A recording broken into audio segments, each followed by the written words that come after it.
Alhamdulillah, alhamdulillahilladzi nahmaduhu wa nasta'inuhu wa nastaghfiruh wa na'udzu billahi min syururi anfusina wa sayyiati a'malina. Man yahdihillah fala mudhillalah wa man yudlil fala hadiyalah. Asyhadu an la ilaha illallah wahdah la syarikalah wa asyhadu anna Muhammadan abduhu wa rasuluh, amma ba'd. Faqala Allah Ta'ala fil Qur'anil Karim, a'udzu billahi minasy syaithanir rajim wa qalilum min ibadiyasy syakur. Al-ayah. Segala puji hanya bagi Rabb yang maha terpuji. Segala puja hanya bagi Allah yang maha kuasa. Sepatutnya dan sepantasnya rasa syukur marilah kita panjatkan kehadirat Allah Subhanahu wa Ta'ala, di mana Allah Subhanahu wa Ta'ala masih memberikan kesehatan kepada kita sekalian, masih memberikan banyak kenikmatan, sehingga pada sore kali ini kita bisa berjumpa dalam kajian online pimpinan cabang Persatuan Islam Bale Endah. Hadirin rahimakumullah, dalam kesempatan kali ini kita akan berbicara mengenai satu tema yang tidak asing bagi kita sekalian, tetapi dalam aplikasi dan pengamalannya memerlukan ilmu dan pemahaman yang cukup agar bisa direalisasikan sebagaimana tuntunan Allah dan Rasul-Nya. Dalam beberapa menit ke depan kita akan berbicara mengenai abdan syakuro. Nah, kita akan berbicara melalui pendekatan 3W 1H. What, why, who, dan how. Apa, mengapa, kemudian siapa, dan bagaimana. Nah, poin yang pertama kita akan berbicara mengenai what, apa.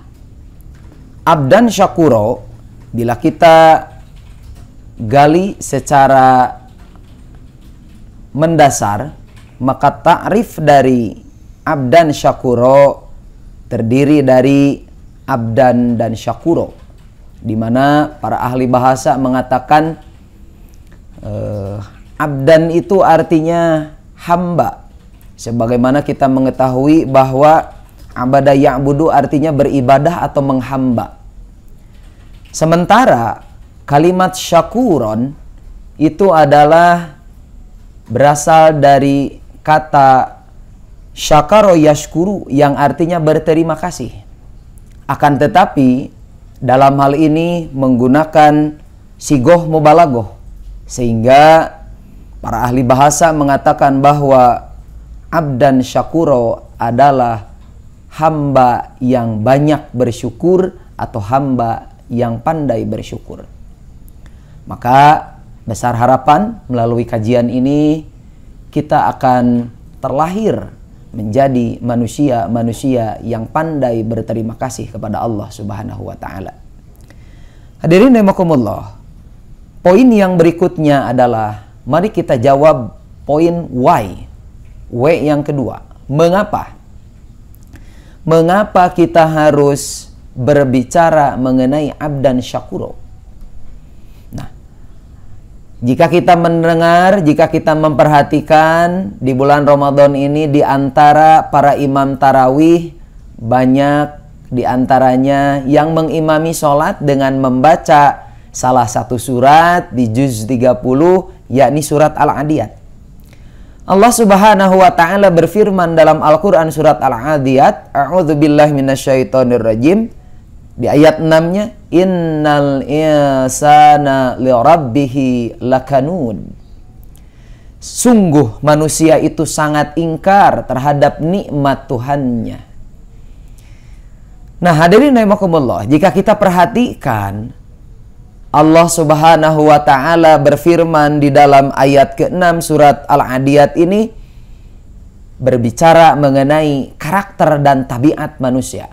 Sebagaimana yang kita pahami bahwa manusia dalam Al-Quran ada kalanya berbicara dengan bahasa An-Nas, ada kalanya Al-Quran berbicara dengan Al-Insan, ada kalanya dengan Bashar, ada kalanya berbicara dengan Bani Adam. Para ahli bahasa mengatakan bahwa Bani Adam berbeda dengan Bashar, berbeda dengan Al-Insan, berbeda dengan An-Nas. Nah, terkhusus di Al-Quran surat Al-Adiyat ayat 6 ini, Allah menggunakan kalimat Al-Insan, di mana sisi yang disasarnya adalah sisi sifat dan tabiat. Nah, sementara di dalam ayat 6 ini Allah Subhanahu wa taala menegaskan bahwa secara umum adat tabiat manusia adalah lakanud. Sungguh menarik ayat 6 ini, bahwa ayat 6 ini ditegaskan melalui dua huruf taukid, double taukid. Nah, sehingga para ahli bahasa mengatakan bahwa ini adalah kalimat yang menunjukkan bahwa sungguh manusia itu benar-benar ingkar lakanud. Bahkan Ibnu Faris mengatakan bahwa kalimat Kanada ini digunakan biasanya oleh orang Arab dalam 3 tempat. Yang pertama, Kanada ini dipakai pada kalimat untuk menerangkan lahan kering yang susah dipakai bercocok tanam. 2, digunakan Kanada ini pada tali yang putus. Dan yang ketiga, kalimat al-kanad ini digunakan pada orang yang durhaka kepada orang tuanya. Maka jika kita melihat di ayat 6 ini, innal insana lirabbihi lakanud, sungguh manusia itu adalah makhluk yang sangat durhaka terhadap nikmat Allah Subhanahu wa taala. Nah, inilah yang menjadi salah satu alasan mengapa kita harus berbicara abdan syakuro. Maka dalam ayat yang lain Allah Subhanahu wa taala, salah satunya di dalam surat Soba ayat 13, Allah berfirman bahwa wa qalilum min ibadiyas syakur, sungguh sedikit sekali di antara hamba-hambaku yang termasuk asyakur, hamba yang berterima kasih terhadap nikmat dariku. Nah, inilah kiranya hadirin yang menjadi dasar alasan mengapa kita harus berbicara mengenai abdan syakuro. Poin berikutnya, kita akan menjawab mengenai who, siapa. Nah, berbicara siapa kiranya sosok yang bisa dijadikan panutan di dalam mensyukuri nikmat Allah Subhanahu wa taala. Tentu saja hadirin rahimakumullah, Rasulullah sallallahu alaihi wasallam sebagai uswatun hasanah adalah sosok yang paling bersyukur terhadap nikmat Allah. Siti Aisyah menceritakan di dalam hadis riwayat Bukhari Muslim bahwa Rasulullah sallallahu alaihi wasallam adalah sosok manusia yang senantiasa melaksanakan sholat qiyamul lail, bahkan tidak pernah ditinggalkan. Bahkan beliau sempat bertanya kepada Rasulullah, wahai Rasulullah, mengapa Anda melakukan hal tersebut padahal Anda telah dijamin dosanya diampuni oleh Allah, baik dosa yang lalu ataupun dosa di masa yang akan datang? Maka sungguh indah jawaban Rasulullah sallallahu alaihi wasallam. Beliau menjawab, afala uhibbu an akuna abdan syakuro, apakah tidak boleh aku ini menjadi seorang hamba yang pandai berterima kasih?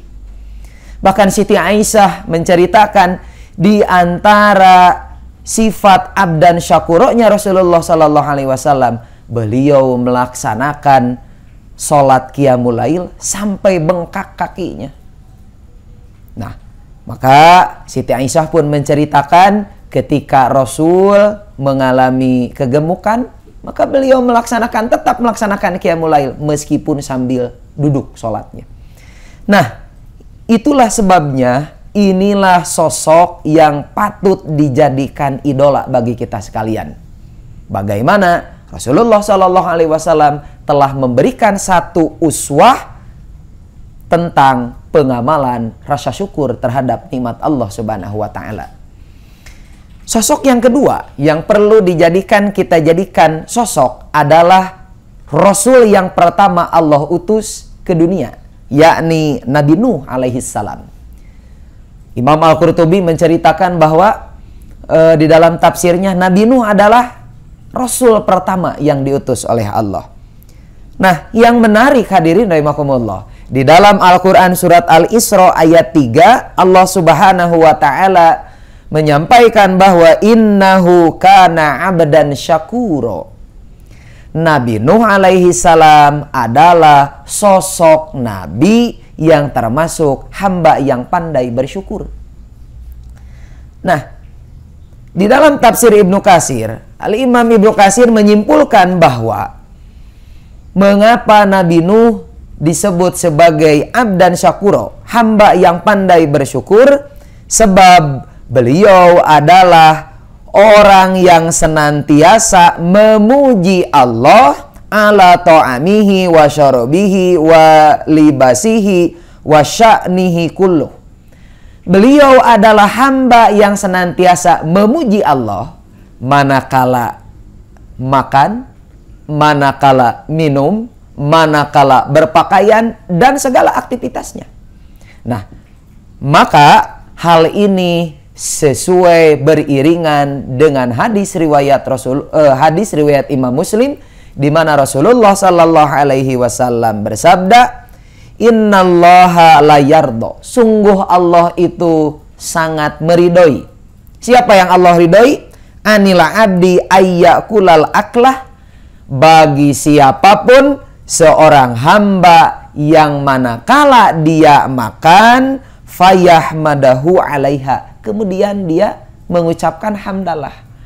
Sebagaimana doa yang kita hafal, beres kita makan, kita mengucapkan alhamdulillahilladzi at'amana wa saqona wa ja'alana minal muslimin. Baca doa tersebut, maka termasuklah kita ke dalam golongan yang ini. Anil abdi ayyakulal aklata fayahmadahu alaiha. Kemudian au yashroba syarbata fayahmadu alaiha.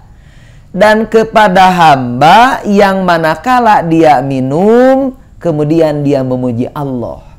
Nah, maka hadirin rahimakumullah, rupanya Allah ini sangat gampang sekali menurunkan keridhoannya kepada siapapun. Dan cara yang paling mudah untuk menggapai keridhaan Allah adalah dengan memujinya ketika makan dan minum. Maka pantaslah Allah di Al-Quran surat Al-Bayyinah mengatakan radhiyallahu anhum wa radu'an. Untuk menggapai keridhaannya, ini menjadi salah satunya. Berhubungan dengan bahasan kita hari ini, maka bacaan hamdalah yang kita baca, baik beres makan ataupun beres minum, apalagi tadi di kesimpulan Imam Ibnu Katsir, di semua aktivitas, maka inilah yang dilakukan oleh Nabi Nuh alaihi salam di dalam menggapai derajat sebagai abdan syakuro. Nah, what sudah, why sudah, kemudian who sudah kita jawab. Apa, mengapa, dan siapa. Nah, poin terakhir yang harus kita jawab adalah how. Nah, ini mungkin solusi yang kami tawarkan kepada pemirsa sekalian. Apa yang kita bisa lakukan? What can we do untuk menggapai seorang abdan syakuro? Imam Ar-Raghib Al-Asfahani menjelaskan di dalam Mu'jam Mufradat fi Al-Fadhil Quran, kalau di pegangan saya di halaman 350, beliau mengatakan bahwa wasyukru, salah satu syukur itu terdiri dari 3 jenis. Yang pertama itu syukrul qalbi. Nah, beliau menjelaskan bahwa syukur itu bisa kita implementasikan melalui yang pertama, wahuwa tasawwurun ni'mah, dengan mengingat nikmat Allah serta meyakini setiap nikmat itu datangnya dari Allah. Di kitab Tauhid dijelaskan ada satu bab yang membahas mengenai ya'rifuna nikmatallah wa yunkirunaha. Ini didasarkan kepada surat An-Nahl 83. Bahwa banyak sekali orang-orang yang memahami dari mana datangnya nikmat Allah akan tetapi mengingkarinya. Jika kita lihat sababun nuzul ayat tersebut memang berkenaan dengan orang-orang kafir Quraisy, di mana mereka di dalam hadis riwayat Ahmad mereka diberikan 7 kelebihan, di mana kelebihan ini tidak diberikan kepada kaum yang lain. Nah, maka di ayat tersebut diterangkan bahwa mereka tahu betul bahwa nikmat itu dari Allah, tetapi mereka tidak mau mensyukurinya. Maka kata Imam Ar-Raghib Al-Asbahani, cara yang pertama yang patut kita lakukan di dalam mensyukuri nikmat Allah adalah mengingat nikmat Allah tersebut dan meyakini bahwa nikmat tersebut dari Allah Subhanahu wa taala fil qalbi. Yang kedua, syukrul lisan. Syukrul lisan adalah menggerakkan, mengimplementasikan rasa syukur yang sudah tergambar di dalam hati melalui lisan kita. Sebagaimana yang sudah dicontohkan oleh Nabi Nuh alaihi salam tadi, bahwa beliau mencontohkan lisannya dipenuhi dengan pujian-pujian kepada Allah dari setiap nikmat yang diterima. Nah, maka Rasulullah Shallallahu Alaihi Wasallam mengatakan, afdhalud du'a alhamdulillah. Doa yang paling afdol adalah kalimat hamdalah, pujian bagi Allah. Maka bagaimana cara kita bersyukur kepada Allah? Banyak-banyaklah memuji Allah. Di hadis yang lain dijelaskan bahwa 4 kalimat yang paling dicintai oleh Allah: Subhanallah, walhamdulillah, wala ilaha illallah, Allahu akbar. Hadis yang lain menjelaskan juga 2 kalimat yang ringan diucapkan tetapi berat dalam timbangan: Subhanallah wa bihamdi subhanallahil azim. Marilah kita hiasi lisan kita dengan kalimat-kalimat thayyibah, salah satunya dengan pujian kepada Allah Subhanahu wa taala.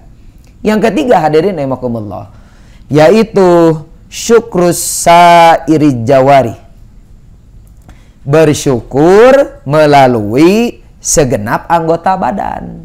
Nah, ini jauh lebih meningkat setelah kita menggambarkan nikmat itu dalam hati, mengucapkan di dalam lisan, lantas kita menggerakkan anggota badan kita sesuai dengan keinginan Sang Pencipta.